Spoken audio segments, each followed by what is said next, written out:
Whose voice, that is, teachings, do you listen to and respond to? Now, John chapter 14, verse 6, Jesus says, the Bible doesn't say that, Jesus said it. It's interesting how many will attribute to the Bible something that others have said. In this instance, they will say that the Bible says at John chapter 14, verse 6, where the fact of the matter is that Jesus says at John chapter 14, verse 6, and he says this. He says, I am the way, the truth, and the life, and no one comes to the Father except by me. Now, in synchronization to that, the Apostle John at John chapter 10 says this.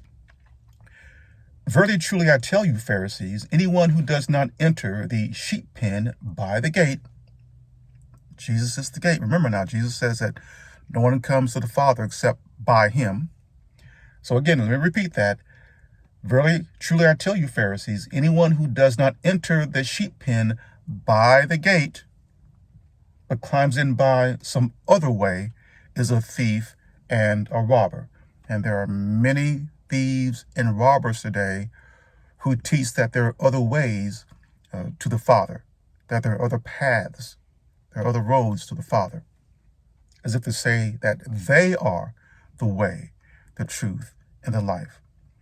And those thieves and robbers, their identities come in the form of entire religious organizations who claim that they themselves are the truth, and that no one can come to the Father except if you go through them and become membered with them. And the Apostle John goes on to say, the one who enters by the gate is the shepherd of the sheep. The gatekeeper opens the gate for him, and the sheep listen to his voice. Now, Luke chapter 9, verse 35, the Most High God gives a command that we listen to his Son, whom he has sent us and who he has chosen. So the gatekeeper opens the gate for him, and the sheep listen to his voice. He calls his own sheep by name and leads them out. When he has brought out all of his own, he goes on ahead of them, and his sheep follow him because they know his voice. That is, they know his teachings. If you are a sheep, if you are a follower of Christ, you will follow his voice. You'll hear his voice because you know your shepherd. But they, that is the sheep, will never follow a stranger. That is a stranger, that is a false shepherd. In fact, they will run away from him because they do not recognize a stranger's voice. So whose voice do you hear and listen to and respond to? Sadly, in the world today, many persons follow behind religious organization rather than the person that the Most High God sent us. You see, these religious organizations have inserted themselves into the equation, and they act as proxies between you and me and the one that we are to follow. If you can envision in your mind, we have God at the top, we have Christ below God, and we have below Christ religious organizations. They should not belong there. And below religious organizations sits the masses. So religious organizations have inserted themselves into the equation. If you go to 1 Corinthians chapter 11, verse 3, the Apostle Paul gives us a hierarchy. It is a headship hierarchy where it states that the head of the woman is man. The head of man is Christ. The head of Christ is God. So even Christ himself has a head, that is, or a Lord. And so below Christ is us, mankind. Remember back in the book of Genesis where God created the first man, and he laid the command upon him that he can eat from every tree in the garden except for one, the tree of the knowledge of good and bad, the tree of the knowledge of good and bad. So the fruit on that tree was knowledge. But God laid the command upon the man that in the day that you eat the fruit from that tree, you will die. And that happened. Adam grew old and he died. And as a result, we grow old, get sick, and die if we don't die from some other event, such as getting hit by a car or something. But notice that the command was not given to the woman. Why? Because she wasn't on the scene yet.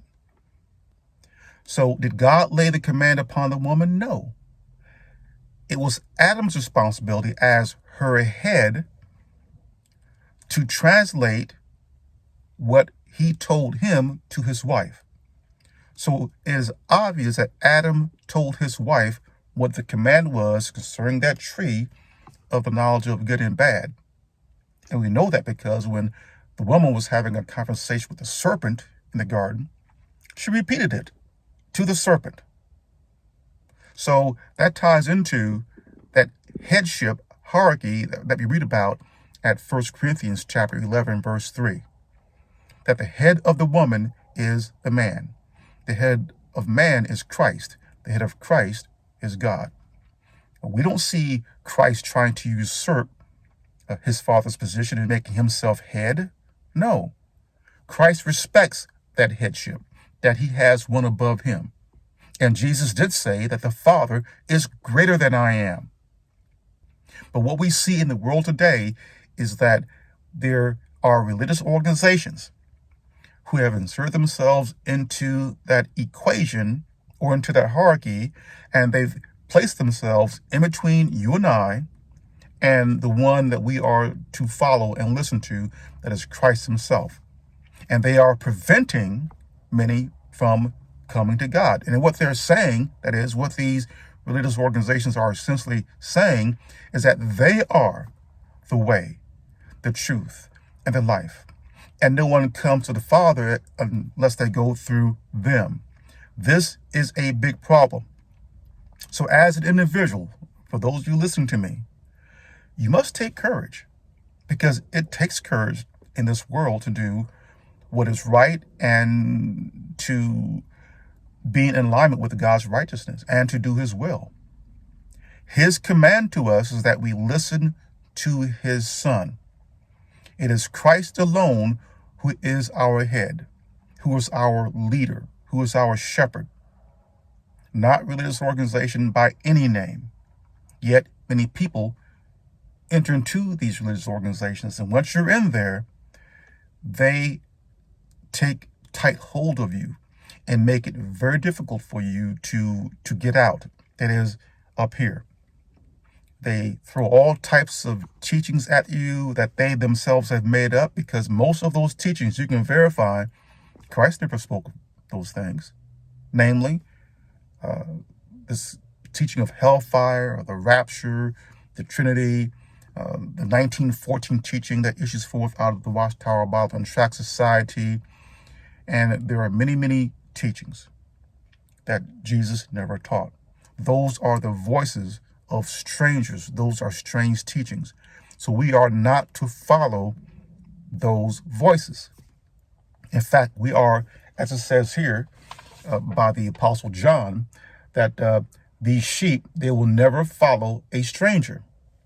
In fact, they will run away from him because they do not recognize a stranger's voice.